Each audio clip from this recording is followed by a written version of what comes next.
नमस्कार, आपका हमारे न्यूज चैनल UK24 न्यूज में स्वागत है। रुद्रपुर में चेकिंग के दौरान घायल सिपाही ने तोड़ा दम, 9 दिन तक मौत से लड़ते रहे लक्ष्मण। रुद्रपुर में चेकिंग के दौरान घायल सिपाही लक्ष्मण की इलाज के दौरान मौत हो गई। 6 नवंबर को सिपाही लक्ष्मण को ओवरलोड वाहन ने रौंद दिया था। पिछले 9 दिन से लक्ष्मण अस्पताल में मौत से लड़ रहे थे। हल्द्वानी सराफा व्यापारी पर फायरिंग का मामला, मुख्य आरोपी को पुलिस ने पकड़ा। सराफा व्यापारी पर फायरिंग करने के मामले का पुलिस ने खुलासा कर दिया है। इस मामले में पुलिस ने मुख्य आरोपी को दबोच लिया है। आरोपी के पास से तमंचा और जिंदा कारतूस भी बरामद हुआ है। आरोपी से पहले सराफा व्यापारी से 15 लाख रुपए की फिरौती की डिमांड भी कर चुका है। केदारनाथ धाम में बिछी बर्फ की सफेद चादर, चांदी से चमकी केदारपुरी। विश्व विख्यात केदारनाथ धाम में बीते 2 दिन से बर्फबारी हो रही है। बर्फबारी के कारण केदारनाथ धाम में चल रहे सभी प्रकार के पुनर्निर्माण कार्य ठप पड़ गए हैं। इस समय 150 से ज्यादा मजदूर धाम में रहकर पुनर्निर्माण कार्य कर रहे हैं। वहीं पूरी केदारपुरी बर्फ से सफेद नजर आ रही है। बर्फबारी के कारण निचले क्षेत्रों के तापमान में भी गिरावट आ गई है, जिससे ठंड में भारी इजाफा हो गया है। उत्तराखंड STF ने 2 इनामी बदमाश किए गिरफ्तार, कई दिन से थे फरार। उत्तराखंड STF ने 2 इनामी बदमाशों को गिरफ्तार किया है। करणवीर सिंह नाम के बदमाश को पंजाब के तरतारन से गिरफ्तार किया गया है। शुभम कुमार नाम के इनामी बदमाश को हरिद्वार के भगवानपुर से पकड़ा गया है। ये बदमाश 2 अलग अलग मामलों में कई दिन से फरार चल रहे थे।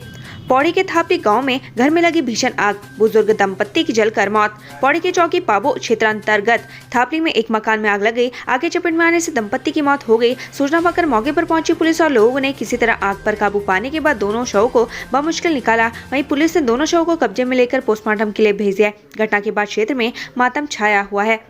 कॉर्बेट नेशनल पार्क का ढिकाला जोन मानसून के बाद फिर खुला, पर्यटकों के खिले चेहरे। कॉर्बेट नेशनल पार्क का ढिकाला जोन मानसून सीजन के बाद फिर से खोल दिया गया है। अब पर्यटक इन जोन में डे विजिट के अलावा रात्रि विश्राम भी कर सकेंगे। विधायक दीवान सिंह बिष्ट ने हरी झंडी दिखाकर पर्यटकों के वाहनों को रवाना किया। बद्रीनाथ में बर्फबारी से चांदी से चमकी पहाड़ियां, मसूरी में हुई बारिश। मौसम विभाग ने राज्य के उत्तरकाशी, चमोली और पिथौरागढ़ जिलों के 3300 मीटर की ऊंचाई वाले इलाकों में हल्की बारिश और बर्फबारी की आशंका जताई थी। वहीं बद्रीनाथ धाम में आज जोरदार बर्फबारी हुई। धाम में कई फीट बर्फ जम गई है। सर्द हवाओं से बद्रीनाथ इलाके की ठंड पड़ रही है। रामनगर फाटो जोन में पर्यटक करेंगे night stay at tree house. Day safari के लिए मिलेगा ऑनलाइन परमिट। प्रकृति व पर्यावरण प्रेमियों के लिए अच्छी खबर है। रामनगर वन प्रभाग तराई पश्चिमी के अंतर्गत पड़ने वाले फाटो इको टूरिज्म जोन में बने ट्री हाउस में पर्यटक रात्रि विश्राम कर सकेंगे। इसके अलावा डे सफारी के लिए पर्यटकों को ऑनलाइन परमिट मिल सकेगा। सीएम धामी ने वॉक रेस में नेशनल रिकॉर्ड धारी मानसी नेगी और सूरज पवार को किया सम्मानित। सीएम धामी ने आज मुख्यमंत्री आवास में उत्तराखंड की 2 खेल प्रतिभाओं से मुलाकात की। सीएम धामी ने वॉक रेसर मानसी नेगी और सूरज पवार को सम्मानित करते हुए 1-1 लाख रुपए की धनराशि देने की घोषणा की। मानसी नेगी ने 37वें नेशनल जूनियर एथलेटिक्स चैंपियनशिप की 10 किलोमीटर वॉक रेस में नेशनल अवार्ड के साथ स्वर्ण पदक जीता है। सीएम धामी ने जापानी प्रतिनिधि मंडलों से की मुलाकात। आपदाओं को नियंत्रित करने की तकनीक पर हुई चर्चा। सूबे के मुख्यमंत्री पुष्कर सिंह धामी ने मंगलवार को कृषि, ऑटो, वेलनेस, फार्माक्यूटिकल आदि जैसे विभिन्न क्षेत्रों के संबंध में सहयोग के लिए जापानी प्रतिनिधि मंडलों के साथ चर्चा की। सीएम धामी ने जानकारी दी कि हमने प्राकृतिक आपदाओं को नियंत्रित करने के लिए तकनीकी सहयोग के बारे में भी चर्चा की। बाल वाटिका ने खेल में छात्रों को सिखाई की बारीकी, सांप सीढ़ी से बड़ा जीके। उत्तराखंड के सरकारी विद्यालयों में शिक्षा का स्तर भले ही कुछ खास आगे न बढ़ सका हो, लेकिन महकमे के कई कार्यक्रम और प्रोग्राम इन छात्रों को जरूर कुछ न कुछ नया सिखाने की कोशिश करें। इन्हीं में एक बाल वाटिका कार्यक्रम भी रहा, जिसमें छात्रों ने खेल में कई विषयों को जाना और उनकी बारीकियों को भी समझा। 7 समंदर पार से नैनीताल पहुंचे विदेशी मेहमान, सुरक्षा के लिए वन विभाग मुस्तैद। 7 समंदर पार कर आने वाले साइबेरियन मेहमानों ने उत्तराखंड में डेरा डाल दिया है। ऐसे में इन प्रवासी पक्षियों की सुरक्षा वन विभाग के लिए भी चुनौती बनी रहती है। वही वन विभाग अब इन प्रवासी पक्षियों की गणना करने जा रहा है, जिससे कि प्रवासी पक्षियों के विषय में वन विभाग को पूरी जानकारी हो सके। बीजेपी प्रवक्ता विनोद सोयाल ने कांग्रेस को बताया खंडर भवन, कहा जनता गिर रही है। बीजेपी के प्रवक्ता विनोद सोयाल ने कांग्रेस को खंडर भवन कहा है। उन्होंने कहा कि जनता इस खंडर भवन को गिरा रही है। वहीं भाजपा के नवनियुक्त जिला अध्यक्ष राजेश नौटियाल ने कहा कि टिहरी जिले में पर्यटन की अपार संभावनाएं हैं, जिसको लेकर रूपरेखा तैयार की जाएगी। आने वाले समय में टिहरी में पर्यटकों को बढ़ावा देने के लिए उन्होंने नई टिहरी से टिहरी झील के किनारे कोटी कॉलोनी तक रोपवे के निर्माण कराने की बात कही। मंगलौर में बच्चों से भरी स्कूल वैन में लगी आग, लोगों ने रेत डालकर बुझाई, आरटीओ ने किया चालान। मंगलौर में बच्चों से भरी स्कूल वैन में आग लग गई। घटना के दौरान वैन में 10 बच्चे थे। चालक ने तुरंत वैन को रोककर बच्चों को बाहर निकाला और आग बुझाई। इस दौरान आरटीओ प्रशासन ने मौके पर पहुंच वैन का चालान कर दिया। रामलीला संगीत के विशेषज्ञ मोहन उस्ताद का 104 की उम्र में सोमेश्वर में निधन। रंग कर्मियों ने जताया शोक। रामलीला को अपने संगीत से और सुरमई बना देने वाले संगीतकार मोहन लाल उर्फ मोहन उस्ताद का निधन हो गया है। उत्तराखंड के बुजुर्गतम संगीतकार और लोक कलाकार मोहन लाल 104 वर्ष के थे। मोहन उस्ताद ने 50 से अधिक स्थानों पर रामलीला मंचन की शुरुआत की थी। प्रदेश भर के रंगकर्मियों और संस्थाओं ने मोहन लाल के निधन पर शोक जताया है। पर्यटकों के लिए खुला राजाजी टाइगर पार्क का चीला रेंज। स्कूली बच्चों ने वन्य जीवों को किया दीदार। हरिद्वार में पर्यटकों के लिए राजाजी टाइगर रिजर्व का चीला रेंज मानसून के बाद फिर से खोल दिया गया है। अगले 7 माह तक पर्यटक राजाजी टाइगर रिजर्व की खूबसूरती के साथ यहाँ के जंगली जानवरों का भी दीदार कर सकेंगे। हरिद्वार मंदिर के पुजारी को बदमाशों ने पीटा, 1 लाख का कैश लूटा, सामान में आग लगाकर हुए फरार। उत्तराखंड के हरिद्वार जिले में बदमाशों ने पुलिस की नाक में दम कर रखा है। जिले में आए दिन चोरी और लूट की घटनाएं सामने आ रही हैं। ताजा मामला जिले के पथरी थाना क्षेत्र का है, जहां बदमाश प्राचीन मंदिर में लूट की वारदात को अंजाम दिया है। भविष्य से खिलवाड़ मत करो सरकार।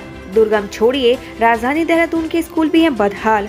हर साल हो रहे करोड़ों खर्च। उत्तराखंड के दुर्गम क्षेत्रों के विद्यालय ही नहीं बल्कि देहरादून में सीएम आवास और सचिवालय के पास के स्कूलों की स्थिति भी बुरी है। यही कारण है कि राष्ट्रीय स्तर पर हुए आकलन में उत्तराखंड देश के सबसे खराब परफॉर्मेंस वाले राज्यों में शुमार रहा है। कोटद्वार में प्रगतिशील किसान ने पहली बार उगाया काला धान, सफल हुआ प्रयोग। उत्तराखंड के हल्द्वानी में काले धान की खेती की जा रही है। वहीं कोटद्वार में भी पहली बार काले धान की खेती का सफल प्रयोग हुआ है। प्रगतिशील किसान कांता सेनावल ने अपने 1 बीघा जमीन पर काले धान की जैविक फसल तैयार की है। उत्तराखंड में चलो गांव की ओर योजना की जल्द होगी शुरुआत। गणेश जोशी ने दिए निर्देश। ग्रामीण विकास मंत्री गणेश जोशी ने अधिकारियों के साथ विभाग की समीक्षा बैठक की। इस मौके पर गणेश जोशी ने अधिकारियों से कहा कि लखपति दीदी की तर्ज पर उत्तराखंड में पुरुषों के लिए चलो गाँव की ओर योजना का खाका तैयार किया जाए। कोटद्वार में समान नागरिक संहिता कानून पर हुई परिचर्चा। लोगों ने समिति को दिए अहम सुझाव। उत्तराखंड में समान नागरिक संहिता कानून लागू करने के लिए समिति द्वारा लोगों से सुझाव मांगे जा रहे हैं। इसी क्रम में कोटद्वार में भी समिति ने लोगों से सुझाव मांगे और इस कानून पर परिचर्चा की गई। सीमांत गांव में जल भराव की समस्या, ग्रामीणों ने मदद की लगाई गुहार। भारत नेपाल सीमा पर स्थित सिसैया ग्राम पंचायत के कई गांव इन दिनों शारदा सागर डैम के कारण जलमग्न है, जिससे स्थानीय ग्रामीणों को काफी परेशानी का सामना करना पड़ रहा है।